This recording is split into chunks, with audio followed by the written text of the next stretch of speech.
Ukraine யுத்த காலத்துக்குள்ள உக்ரைனோட நிலைமை என்ன? உக்ரைன் யுத்த காலத்துல உக்ரைனே இல்ல தெரியுமா? அப்படிங்கிற மாரி தான் நிலைமை ஆயிப்போச்சு. ஏன்? யுத்தம் முடிஞ்சதுக்கப்புறம் உக்ரைனே இல்ல. பாதி ரஷ்யா, மீதி கனிம வளம், விவசாய பூமி அம்புட்டும் அமெரிக்கா எழுதி வாங்கிருச்சு. இதான் அங்க உள்ள நிலைமை. ஆனா ஜெலன்ஸ்கி இப்பயும் தன்னோட பழைய ஸ்டைல் தான். அவருக்கு புடிச்சது, தெரிஞ்சது ஒண்ணே ஒண்ணு தானே.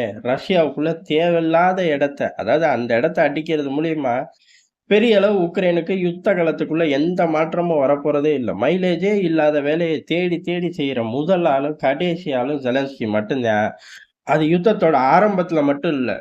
முடியிற இடத்துலயும் நான் அதே தான் செய்வேன் அப்படின்னு செஞ்சுட்டாரு. என்ன? அங்க உள்ள ஒரு கச்சா எண்ணெய் சேமிப்பு மையத்த போய் தாக்குறாரு ரஷ்யாவுக்குள்ள. பத்தி எரியுது, அணைக்க போராடுறார்கள், சேதாரம். அதெல்லாம் தனி கத. யுத்த காலத்துல அது ரிஃப்ளெக்ட் ஆகுதா அப்படின்னு கேட்டா, இவர்களுக்கு ஒண்ணும் மைலேஜ் இல்ல.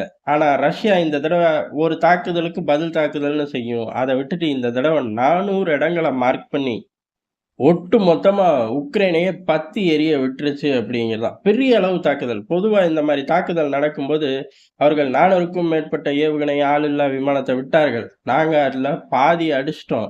ஏன் 395 அடிச்சுட்டோம். அப்படிலாம் அறிக்கை விடுவோம். அப்படிலாம் எந்த அறிக்கையும் இல்ல. சிதறி போச்சு. பத்தி எரியுது உக்ரைன்னு அவர்களே ஒத்துக்கிறார்கள். அந்த அளவு ஒரு மோசமான தாக்குதல். ஆனா இது மட்டும் கிடையாது. அப்பப்ப இந்த சீன்றக்கு என்ன காரணம்? வெளியில இருந்து வர சப்போர்ட்டா, முதல்ல வெளியில அடிப்போம் அப்படின்னு, சுமார் பல்வேறு இடங்கள குறி வச்சு, இந்த 400 போக மத்த நெறைய இடங்கள குறி வச்சு, வெறும் வெளிநாட்டு வீரர்கள் இருக்கிற இடமா பார்த்து ரஷ்யா அடிச்சிருக்கு. அதுல 350, 250, 150 அப்படின்னு 1000 அப்படிங்கிற ஒரு எண்ணிக்கையில 24 மணி நேரத்துல மட்டும் வெளிநாட்டு வீரர்கள் இறந்திருக்கார்கள். ரஷ்யாவுக்குள்ள தாக்குதலுக்கு ரஷ்யாவோட பதிலடி அப்படிங்கிறது பத்தி எரியுது உக்ரைனு. அதே மாரி உக்ரைனுக்கு ஆட்கள் அனுப்புற நாடும் சிக்கிருச்சு.